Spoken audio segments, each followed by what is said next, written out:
Sobre a sua vida. Hoje nós estamos num momento importante da história do nosso país, da história das nossas vidas, da história da nossa cidade, da história da humanidade. Mas eu acredito, querido, Deus continua escrevendo uma nova história.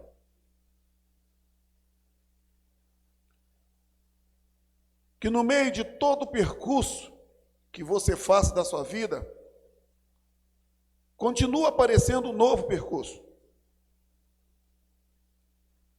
A gente que dirige, a gente que está em contato com o trânsito, né, ou com endereços, qualquer coisa desse tipo, quem usa aquele GPSzinho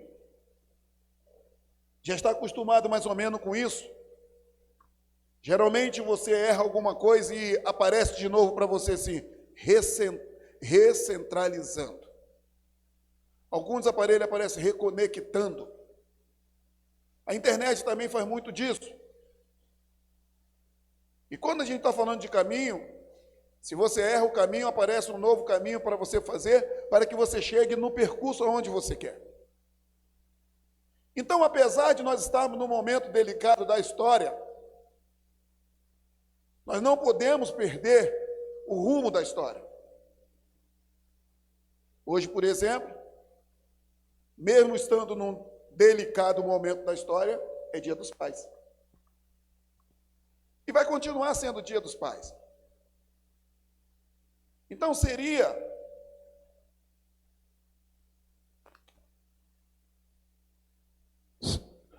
da minha parte um tanto indelicado. Você vem fechando no retorno. Seria um tanto indelicado da minha parte, ou para mim até indevido, não pensar na ideia do Dia dos Pais. Não pensar naquilo que somos. Nosso culto começou tem 3 semanas, hoje é o terceiro dia, né? E hoje nós temos papai visitante. Vai, Alex, dá uma pausinha de novo no nome dele para nós aí.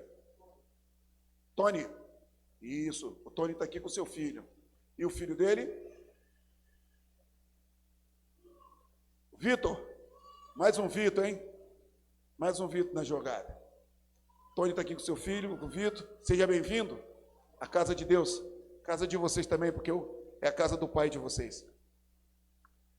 Então, queridos, tem gente lá de Portugal mandando mensagem aqui para mim. Acabou de entrar no culto, mas manda mensagem depois, só assiste o culto, tá?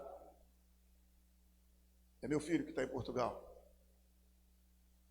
Sabe, queridos, o que pensar de Dia dos Pais diante do momento que nós estamos vivendo? Nós temos aqui muita gente que acabou de ser pai, né?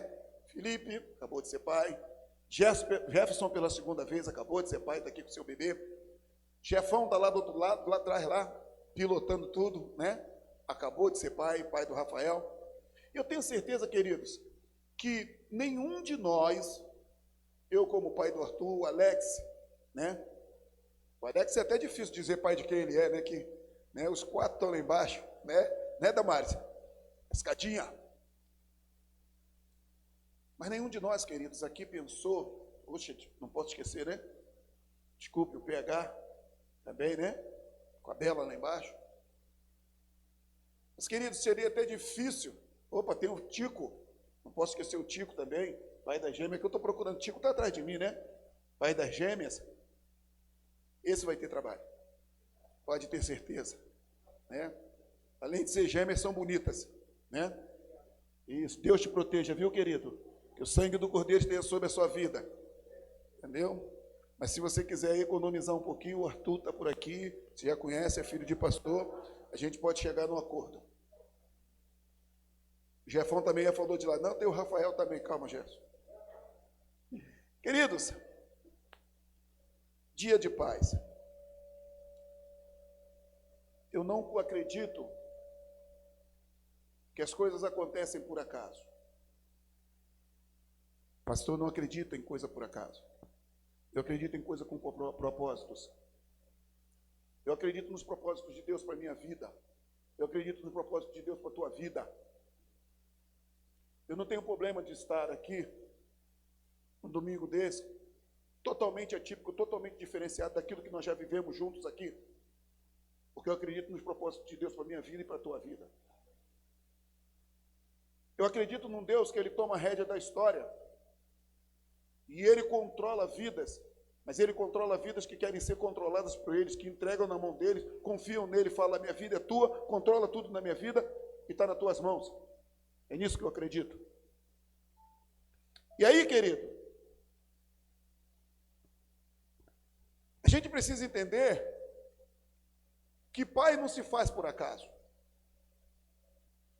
Pai não se cria por acaso. A ideia de sermos pai, a ideia de nos tornarmos pai, para muita gente é simplesmente ter um filho. Alguém engravidou. Isso aconteceu comigo, agora eu sou pai.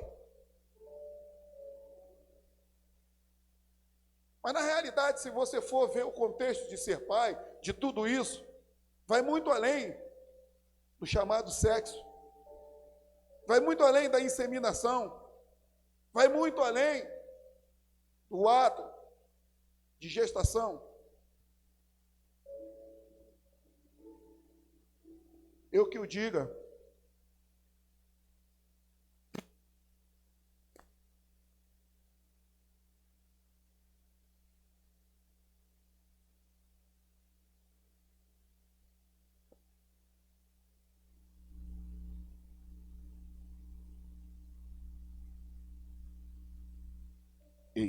Ei. Vai muito além da inseminação. Eu que o diga, sou pai de 3 filhos adotivos. 3 filhos que Deus me deu, que eu amei. 3 filhos por quem eu oro de madrugada. Ainda mais por aquele que está lá em Portugal, que deve estar nos assistindo, o Luciano. 3 filhos que me dão amor, 3 filhos que me dão saudade, 3 filhos que me deram muito trabalho, mas que me dão muito prazer. 3 filhos do qual eu sou grato, por Deus ter me dado. E eu sei que vocês também. Saí para comprar um presente com meu filho, anteontem.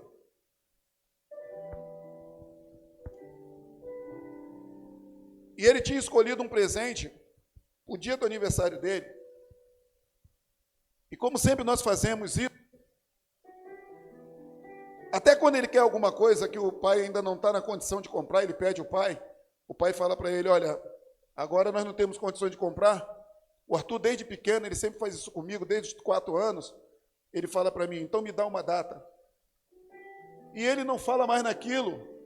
É interessante, se eu falar ano que vem, ele fala, me dá uma data. E eu digo o mês, ele fica naquilo, quando vai chegando perto, ele fala, pai, lembra, está chegando.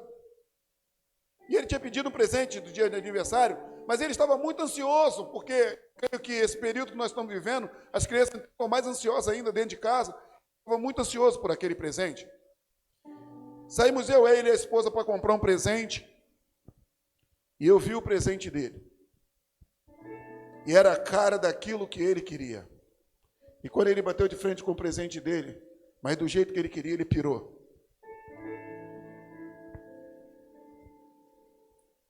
E ele falou para mim, pai, ainda não é o tempo, né? Ainda não dá, né? Eu disse para ele, ainda não dá. Andei algumas lojas para ver o meu presente, que de um tempo para cá a gente tem feito isso, cada um compra junto, que é para você ter prazer naquilo que você quer. Aparece depois algumas surpresinhas por trás. Esse ano, no meu aniversário, eles me deram um presente cada dia da semana. Começou a semana contada para o meu presente, eles me deram um presente todos os dias, ele e a Marta. Mas aí eu voltei naquela loja, entrei e comprei o presente dele. E ele falou: pai, mas hoje é o dia do teu presente. Eu disse para ele: o maior presente para um pai é ver um filho feliz. E você pode ter certeza que o teu pai, nesse domingo, vai estar feliz contemplando o teu sorriso. Sabe, querido, mas um pai se molda por muitas outras coisas. Por educar, por amar, por cuidar, por sofrer, por chorar. E falando de molde, eu quero te levar lá em Jeremias, capítulo de número 18, eu quero te convidar a ficar de pé. Essa palavra é a palavra de Deus e ela precisa ser respeitada como tal.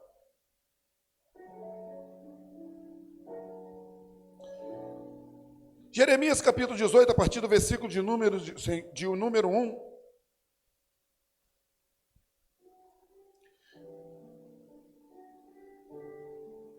Diz assim: a palavra do Senhor é Jeremias, dizendo: levanta-te e desce à casa do olheiro, e lá te farei ouvir as minhas palavras. E desci à casa do olheiro, e eis que ele estava fazendo a sua obra sobre as rodas. E com o vaso ele fazia de barro, se quebrou na mão do olheiro, tornou a fazer dele outro vaso, conforme o que pareceu bem aos seus olhos fazer. Então veio a palavra do Senhor a mim, dizendo: não poderei eu fazer de vós como fez este olheiro, a casa de Israel? Diz o Senhor: eis que como barro na mão do olheiro, assim sois vós na minha mão, ó casa de Israel. No momento em que eu falar contra uma nação e contra um reino, para arrancar, para derribar e para destruir, e se tal nação contra a qual eu falar se converter da sua maldade, também eu me arrependerei do mal que pensava em fazer-lhes. E no momento em que eu falar a uma gente de um reino, para edificar e para plantar, se ela fizer o mal diante dos meus olhos, não dando ouvido à minha voz, então me arrependerei do bem que tinha dito que faria. Ora, pois, fala agora aos homens de Judá e aos moradores de Jerusalém, dizendo: assim diz o Senhor, eis que eu estou forjando mal contra vós, e projeto um plano contra vós.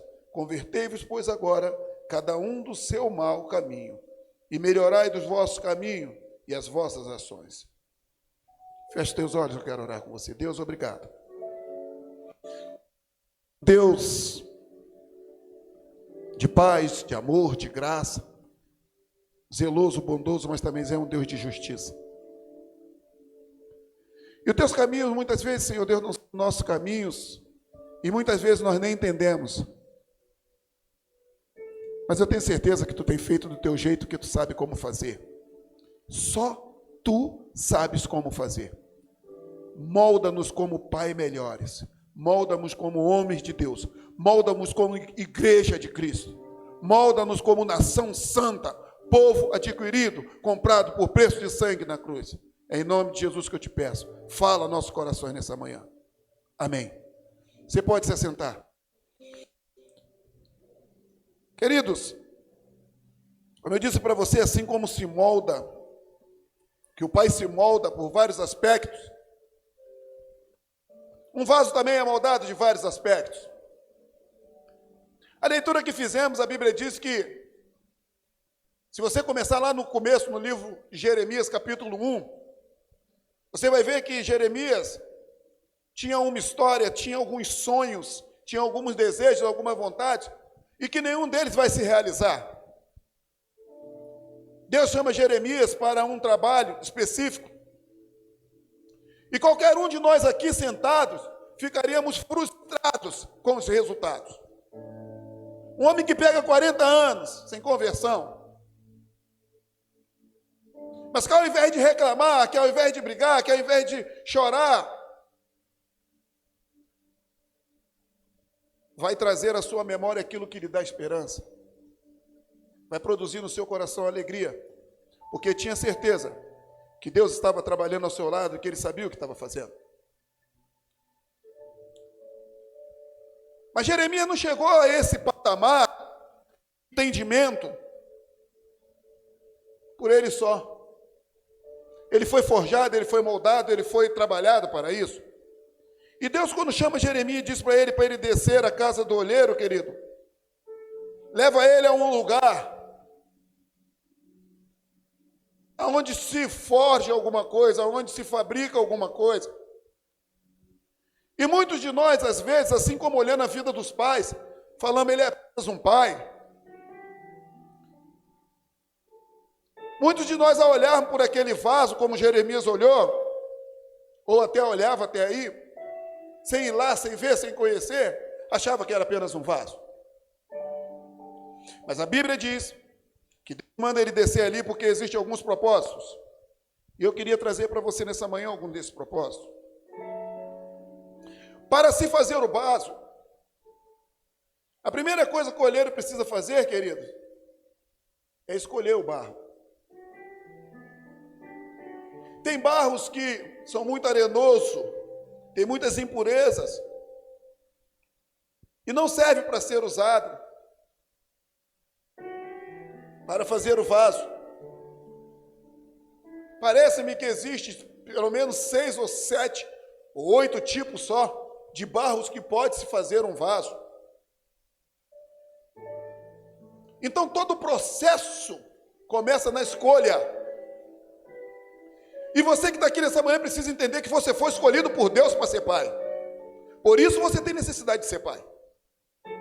Você não pode negligenciar o seu papel de pai. Você foi escolhido por Deus para ser pai. Depois dessa escolha, que não é de qualquer tipo de barro,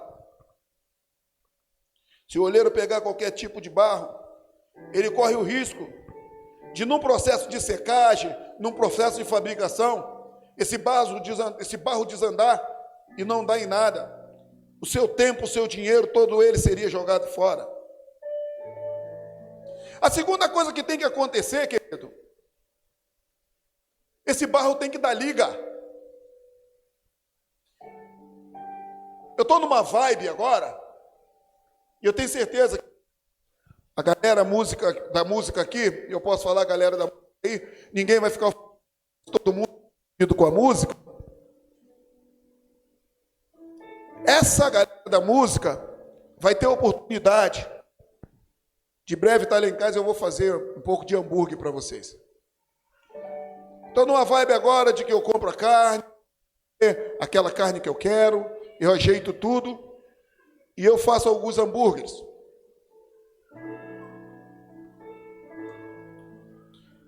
E eu aprendi, a primeira vez que eu fiz, eu comprei uma boa de uma carne, eu comprei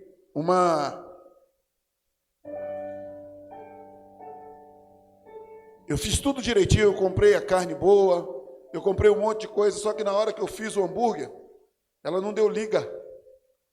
E na hora de fritar ele ficava se desmanchando. E tudo que parecia, eu estava fazendo carne moída. Em vez de eu fazer hambúrguer, eu estava fazendo carne moída. Eu voltei então lá no processo, e aí eu percebi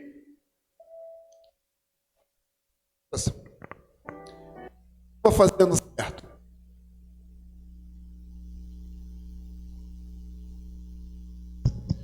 Eu percebi que algumas coisas eu não estava fazendo certo. Então eu não vou te dar toda a minha receita hoje aqui de cima, não.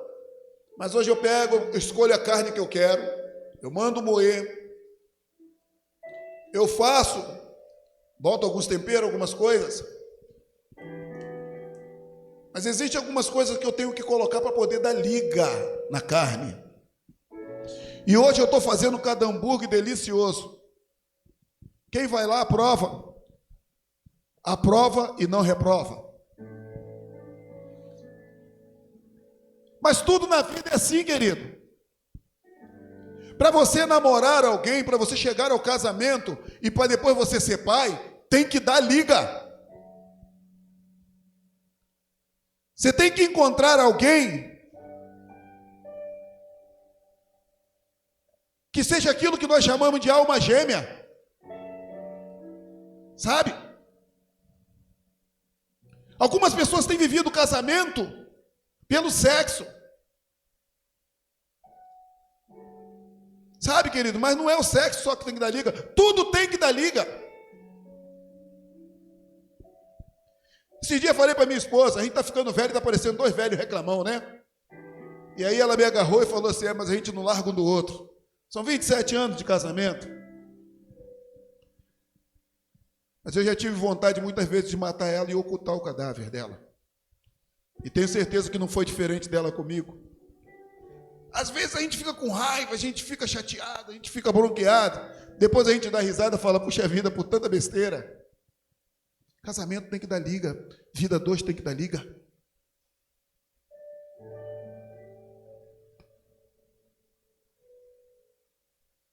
A banda aqui, essa galera aqui mal acabada que está chegando aqui, tem que dar liga, querido. Você chega aqui no ensaio, parece que eles estão até discutindo, todo mundo falando ao mesmo tempo. Daqui a pouco está todo mundo rindo um da cara do outro.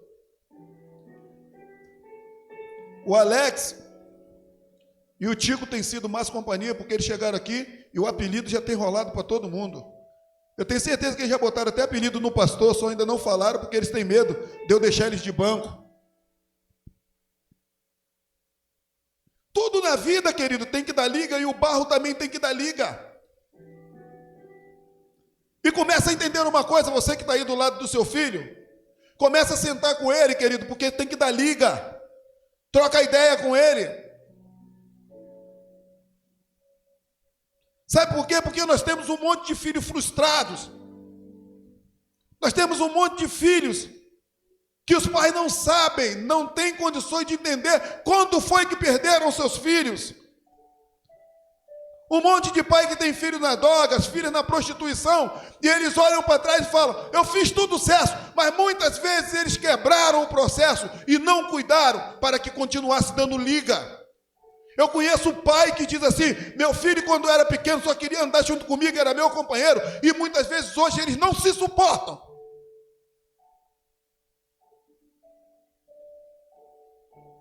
Aonde foi que isso aí parou de dar liga, querido?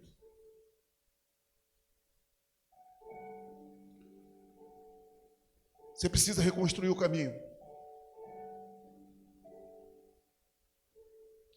A terceira coisa,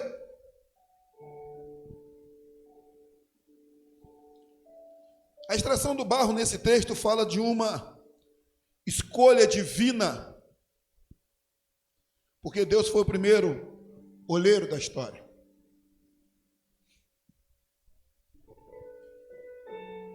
Mas existe a preparação do barro. Mesmo ele escolhendo o barro, mesmo ele vendo que o barro tem que dar liga, existe a preparação do barro. E na preparação do barro ele vai passar por algumas fases, para ele poder estar pronto para ser modelado como vaso ou como qualquer outro utensílio.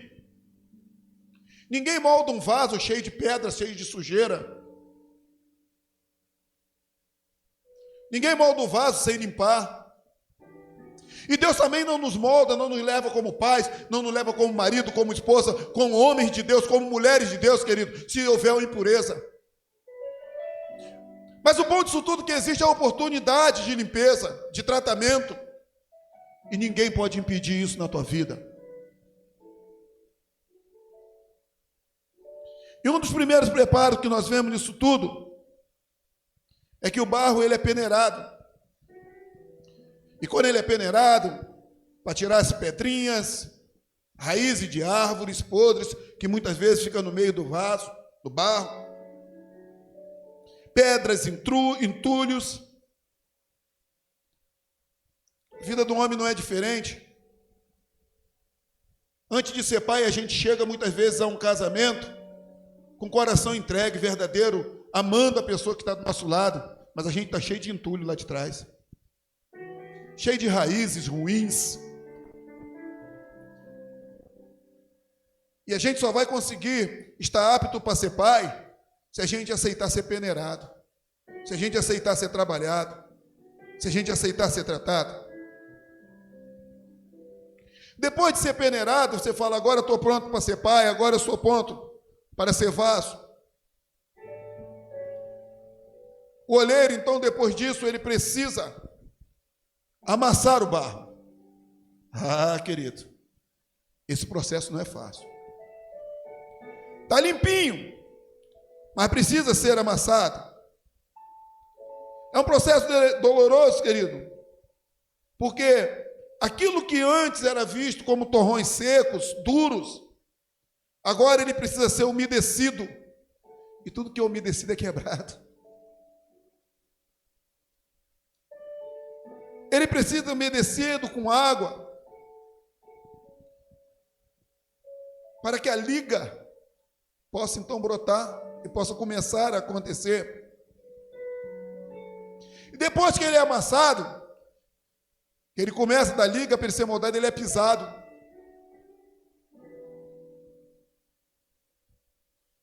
Quantos crentes aí, querido, estão vivendo uma vida e acham que não tem que passar pelo sofrimento?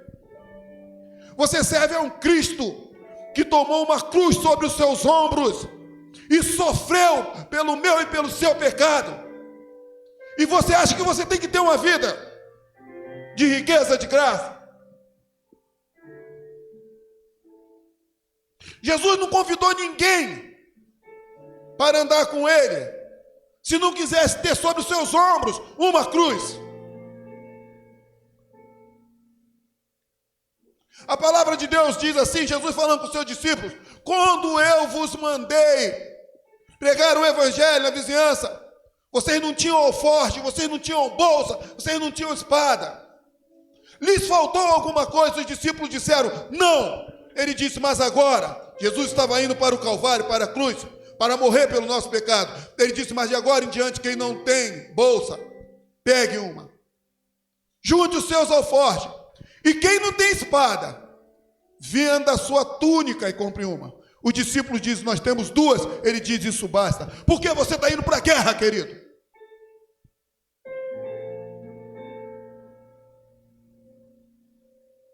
E esse tempo, esse processo de ser umedecido, ser amassado, você precisa passar, sabe por quê? Porque o barro não pode estar seco, o seu coração não pode estar seco. Aí dentro tem que pulsar o Espírito Santo de Deus. A Bíblia diz que Deus é Espírito, e é essa enchência dele que aqueles que o adorem em espírito e em verdade. E é em espírito e em verdade, não é com multidão, não. Por isso que eu estou feliz com essa pandemia. Jesus nunca foi com multidão. Ele escolheu 12 para andar com ele. Pelo contrário, Jesus fugia das multidões. Jesus não queria aplauso, Jesus queria ensino. Jesus queria aprendizado. Jesus queria que seus discípulos tivessem vida com Deus e conhecimento com ele. Relacionamento. Era isso que Jesus estava buscando e está nos ensinando. E pai com filho precisa ter relacionamento. Depois disso, querido, vem um longo período de curtição. O barro, ele é submetido. Aí está um longo tempo sozinho, embaixo de uma lona, uma bolha de ar, para que ele seja curtido.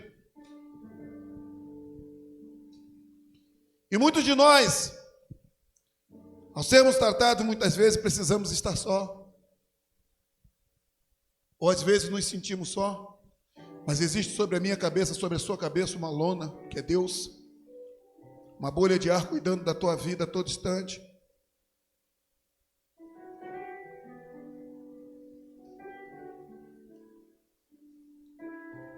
Cheguei num lugar certo dia, alguém perguntou para mim: você está sozinho? Eu falei: não, sozinho nunca. Posso estar desacompanhado de algumas pessoas. Sozinho, nunca. E esse amigo não é crente. Até falou que vem aqui fazer uma visita. E eu disse para ele: eu nunca andei sozinho na minha vida, desde que eu me entendo por gente. E esse período, há pouco tempo nós escutamos alguém fazer uma menção disso lá no Rio de Janeiro, quando o vaso é coberto, colocado no anonimato, sozinho. É um tempo muitas vezes que se passa na solidão, vivendo talvez lá em Lodebar, né? Lugar de angústia, de dificuldade. Eu não sei se você alguma vez já se sentiu desamparado.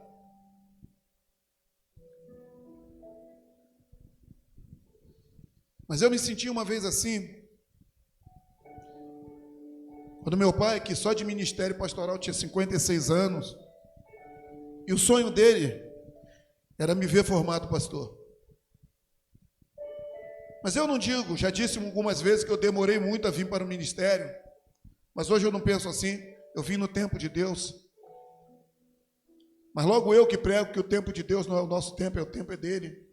E o tempo de Deus é agora, mas eu demorei a responder o agora de Deus. E quando meu pai faleceu, um mês depois, eu estava muito só. Casado, um filho, filha, e eu estava só.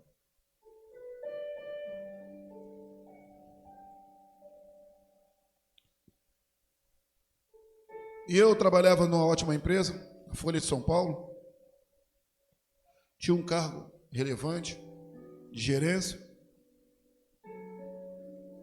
eu tinha um bom carro na garagem, a minha conta estava bem resolvida, mas eu estava só.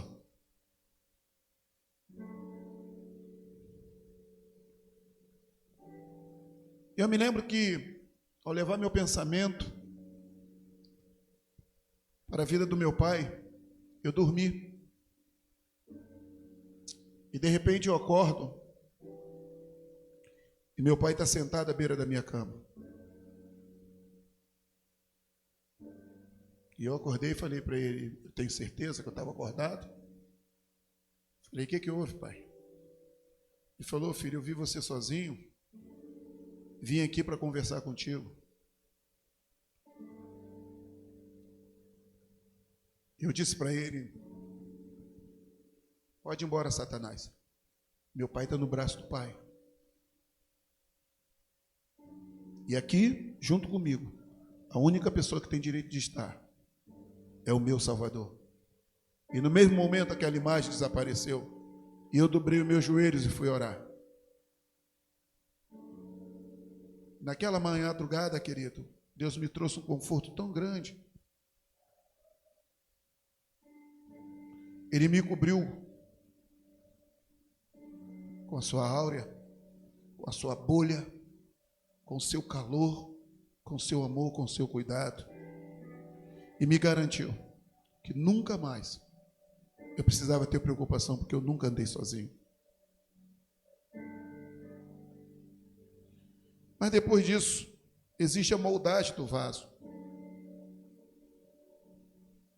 E o objeto para fazer essa moldagem é uma roda em cima, outra embaixo, que é tocada com os pés.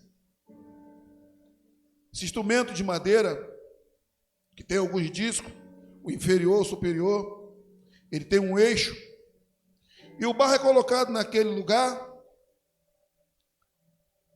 e quando é colocado no lugar superior, ele é transformado em bacias, vasilhames grandes. Quando ele é colocado embaixo, ele é usado para fazer o vaso. Mesmo estando ainda o barro ainda numa situação, numa figura uniforme, mas ele está ali sendo trabalhado sobre as mãos do olheiro. E aí, querido, conforme a vontade do olheiro, ele vai moldando a figura que ele quer. Porque agora está limpo. Quantos de nós já chegou aqui a ser pai, mas ainda não está pronto?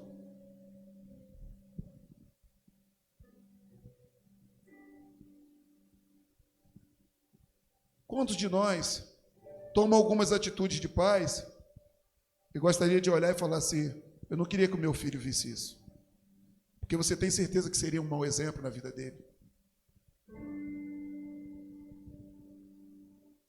Um dia você vai sentar com o teu filho se você ainda não faz isso, você vai ter a oportunidade de sentar com seu filho e contar para ele algumas coisas da sua história. Mas talvez tenha história que você vai ter vergonha de contar para ele. Eu, você.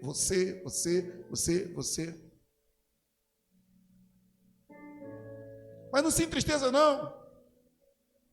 Se isso algum dia acontecer e ele até te indagar por alguma coisa, diga para ele: filho, esse era o tempo que eu estava sendo moldado como pai. Deus estava me moldando, estava trabalhando na minha vida, na minha caminhada. Essa semana, o Arthur estava muito chateado. Chamei ele no quarto dele, sentei com ele na cama.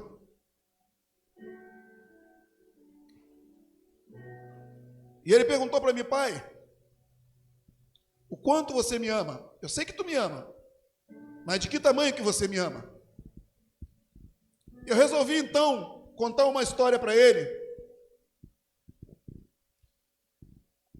Eu disse para ele que a tia dele, eu tenho uma irmã, a mãe do Felipe, que está aqui, que é minha ovelha. Essa minha irmã, certa vez, ela queimou um dinheiro de um carro zero meu. Eu vendi 2 carros para comprar um carro zero, tempo do dólar, né, alto, aquela coisa toda. Juntei as verdinhas todinhas, ela foi limpar a minha gaveta. Pegou aquele bolinho de dinheiro, tacou tudo dentro de um saco, o que tinha de papel, de banco, jogado, aqueles papéis que a gente vai largando pelo quarto, ela foi tacando e tacou fogo. E quando eu cheguei, ela veio feliz da vida: olha, limpei seu quarto lá, viu, bagunceiro, deixei tudo pronto. E quando eu cheguei lá no lixo, só tinha as pontinhas das notas queimadas. Nós não brigamos por isso, por incrível que pareça. Até choramos. Mas num tempo depois, numa outra oportunidade, a gente acabou se desentendendo. E como qualquer outro ser humano, a gente quer ferir o outro. E ela fez sarcasmo disso. Ela foi maldosa comigo em relembrar isso.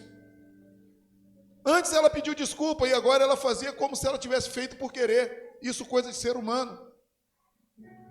E eu me lembro que a gente acabou brigando. E eu acabei avançando nela. Ela é mais velha do que eu, sou filho caçula. Meu pai nunca admitiu esse tipo de coisa dentro de casa. E quando meu pai chegou, ele veio. E ele brigou veemente comigo, eu me lembro, porque eu já era um homem. E ele sentou do meu lado, eu trabalho desde 9 anos de idade, eu já tinha vida acertada. Eu tinha um carro, eu tinha algumas coisas que dava para me manter. E ele sentou do meu lado, me chamou a atenção. E eu juntei a minha bolsa e falei: eu estou indo embora de casa. A minha mãe pegou a chave do carro, ficou de um lado da casa, num canto, cômodo da casa. E ela falou: não vou te dar chave, você não vai sair de casa desse jeito. Era meia-noite, pouco, quase 1h da manhã. Os vizinhos já estavam dormindo, as luzes apagadas. Eu saí da minha casa e sentei do lado de fora, na calçada. E eu disse: eu não posso ir embora, mas aqui também eu não entro, não fico mais. E eu com minha bolsa do lado. Meu pai tinha me corrigido e tinha ido deitar. Ele saía muito cedo. Minha mãe foi lá e falou para ele o que estava acontecendo, que eu queria ir embora de casa. E esses dias, como eu disse para você, eu estava com meu filho sentado na cama contando isso para ele, quando ele me perguntou o quanto eu o amava. E eu lembro do meu pai vir até mim, sentar do meu lado, botar a mão nos meus ombros, me abraçar. E ele disse: eu só quero te dizer uma coisa. Se você for embora de casa, você vai matar o teu pai. Teu pai te ama demais. E às vezes que eu errei com você, foi tentando acertar. Eu não quero você um homem que bata hoje na sua irmã e amanhã você vai bater na sua esposa. Eu não quero você um homem que agrida a mulher, porque você não foi criado para isso. Mas mesmo te amando como eu amo, a ponto de morrer no teu lugar, eu não vou deixar de te corrigir. Eu entendi depois, querido, que o meu pai estava me moldando. E hoje eu sou um homem que, se tem uma das coisas que eu nunca admiti na vida, é um homem levantar a mão para uma mulher. Até porque é melhor você ter paz do que ter razão. Eu nunca levantei a mão para bater na minha esposa.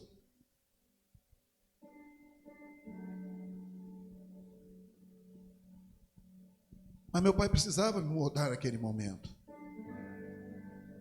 O Arthur então olha para mim com 10 anos de idade e disse para mim: você está falando para mim, pai, que eu sou tão importante para você, que se eu for embora você morre? Eu falei: é isso aí. O pai pode até não morrer com a morte física, mas você pode ter certeza que você vai matar muita coisa dentro do seu pai. Ele se agarrou comigo, deu 2 sorrisos, falou: tu é bobo pra caramba, eu já sabia que tu me amava. A minha mãe sempre disse que você é louco por mim. Sabe, querido, nós precisamos passar por esse tempo de moldagem, por esse tempo de trabalho, quer como vasos de Deus, quer como homens de Deus, quer como família de Deus, quer sendo embebecido, tratado na água que sacia a nossa sede, quer sendo pisado muitas vezes, mas precisamos passar por esse processo. E depois desse processo vem o outro processo, que é o processo de secagem. O vaso é colocado num canto para agora, depois de pronto, ele secar. E ele é colocado numa espécie de cabine, numa sombra. E bate aquela vida fresca, bate o vento. E quando eu começo a pensar que se eu sou vaso de Deus, que eu sou homem de Deus, a brisa fresca que bate sobre mim é o Espírito Santo de Deus, isso me alegra muito. Isso vai me transformando de dentro para fora. E talvez essa brisa fresca que você receba como pai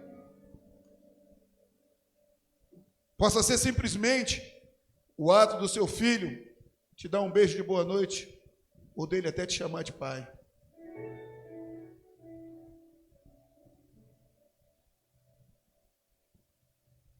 Há pouco tempo o Felipe postou na rede social dele assim: eu sempre sonhei ser pai. E como é bom a gente ter sonho realizado. Mas depois vem o pior momento, vem o momento mais difícil, que é o processo que o vaso tem que passar pelo fogo.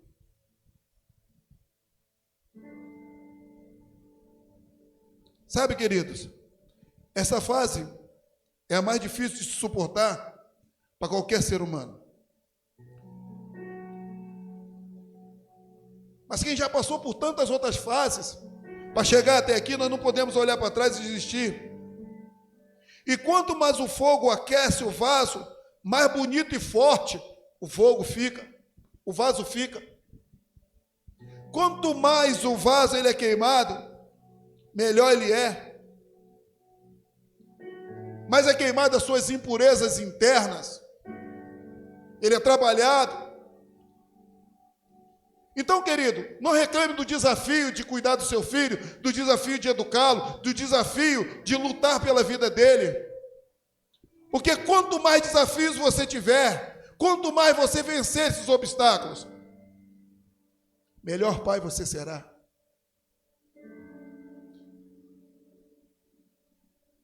Porque é muito bom você receber uma camiseta escrita: meu pai é um super-herói. Mas você não pode ser super-herói para os outros, você precisa ser para o seu filho. Então você tem que passar por esse processo. E depois desse processo, do forno, de uma construção de cozer, de queimar, vem justamente agora a utilidade do vaso. Aí o olheiro vai olhar, e dentro desse pensamento, querido, o vaso tem que saber qual é a sua utilidade.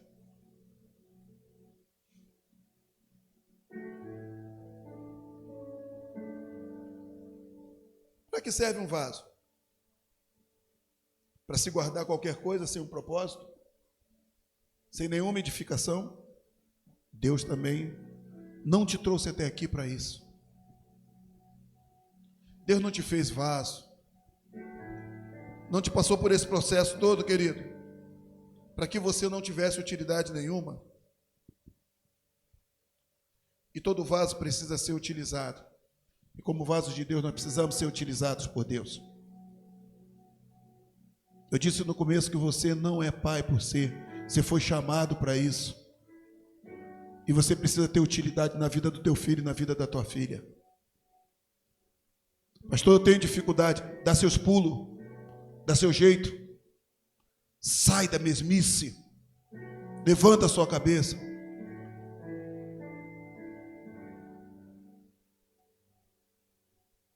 Eu tenho um cunhado que sofreu uma das maiores humilhações. Depois de 26 anos de concursado trabalhando em um lugar, ele foi mandado embora sem direito a nada. Funcionário público.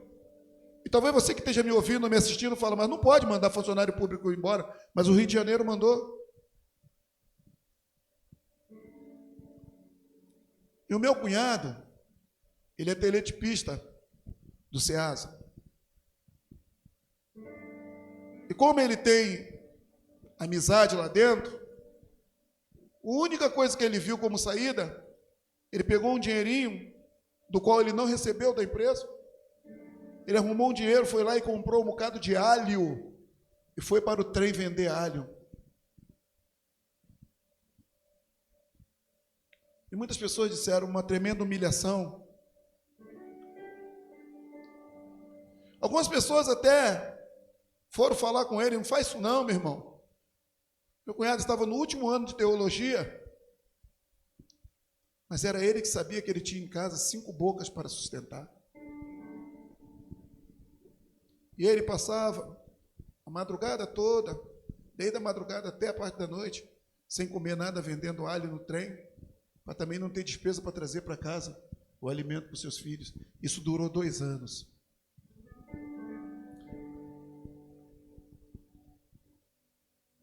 Final do ano passado, quase, ele ganhou a causa, o direito de voltar a trabalhar, recebeu a indenização, e além de reformar toda a sua casa, que está muito linda, Deus deu para ele o prazer de comprar o primeiro carro da sua vida.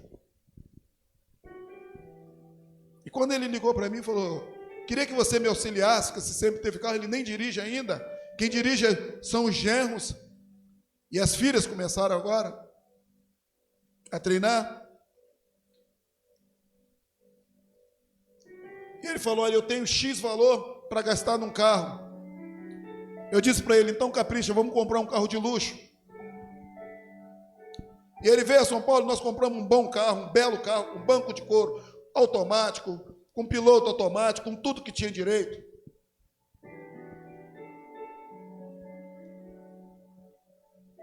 E ele, ao olhar para aquela conquista, eu disse para ele, e agora? Ele falou, agora, isso aqui vai ser para a obra de Deus. Vai ser utilizado para a minha família e para a obra de Deus. E ele já tinha utilidade para aquilo que Deus colocou na mão dele. Sabe, querido, você foi chamado para ser utilizado. Deus não te chamou para ficar na vermice, para viver uma vidinha. Deus não te colocou como pai para você viver na vermice, simplesmente para você ter alguém te chamar de filho.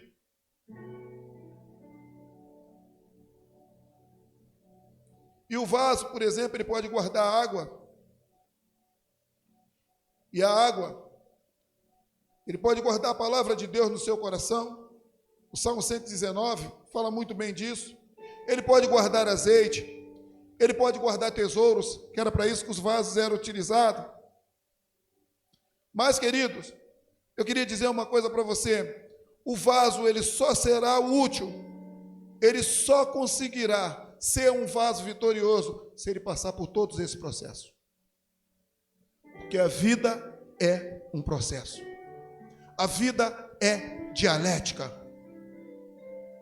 A vida não é só de vitória e a vida não é só de derrota. A vida não é só de alegria, a vida não é só de choro.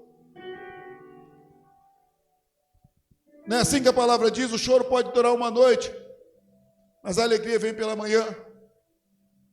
Mas tudo isso faz parte de um dia, tanto a noite quanto o dia. tanto à noite quanto à manhã. Mas o que você tem que começar a mirar? A qualidade do dia. Você tem que começar a olhar a qualidade da vida.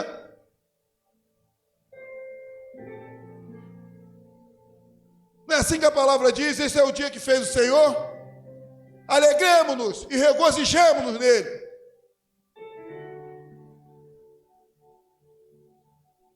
Eu quero terminar.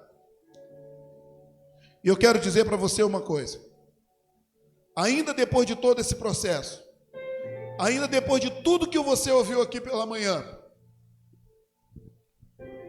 não basta você ser escolhido, não basta você ser transformado, não basta você ser provado pelo fogo, não basta você ser moldado, se você não descobrir nas mãos de Deus para o que você existe.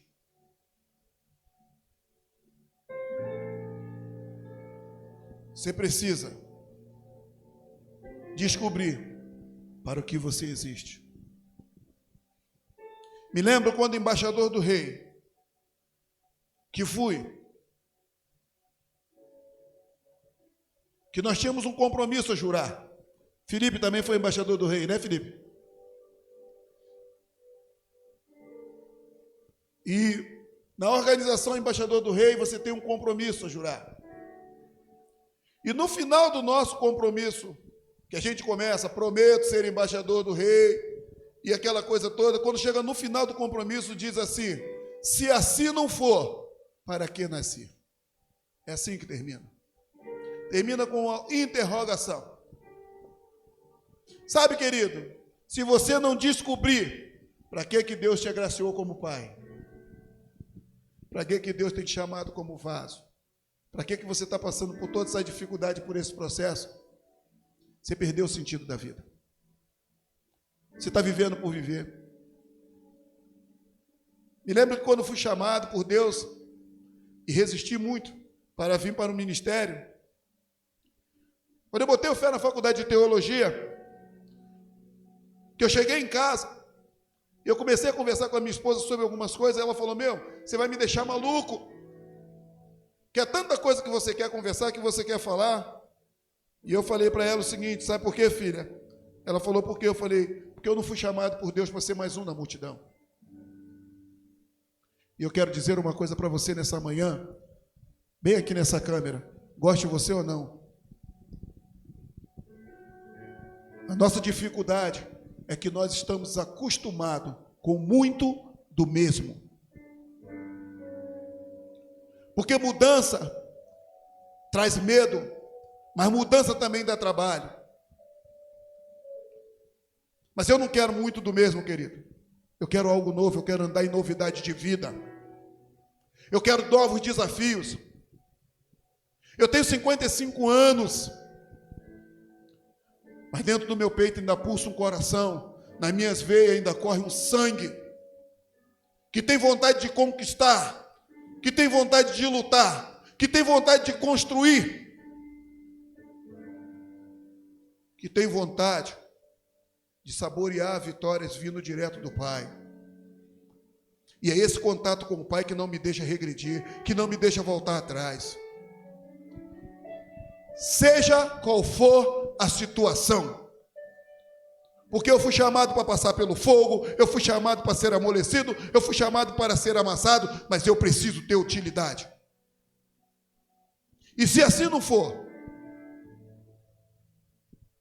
a vida basta.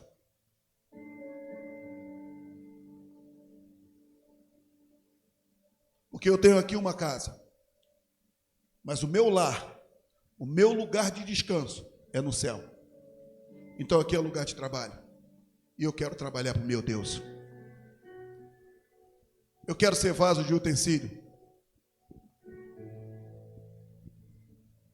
Eu não quero a vida que alguns pais querem, de dizer: ah, meu filho saiu, eu posso deitar e dormir. Eu não quero essa vida. Eu quero uma vida aonde meu filho saiu, eu continuo com ele no meu coração e preocupado com ele, cuidando dele, mesmo ele estando lá fora. Sabe por quê, querido? Porque meu filho está no meio de lobos. Eu quero uma vida onde meu filho saiba que mesmo que seja como o filho pródigo, que ele saia por malcriação de casa, ele saiba que ele tem um pai de braço aberto esperando ele, orando por ele e velando pela vida dele. Porque quando eu fui chamado para ser pai, Deus me forjou para ser pai. Deus trabalhou na minha vida para ser pai. E é isso mesmo que Ele quer fazer na tua vida. Quero te convidar a ficar de pé. Quero chamar o pessoal da banda para cá.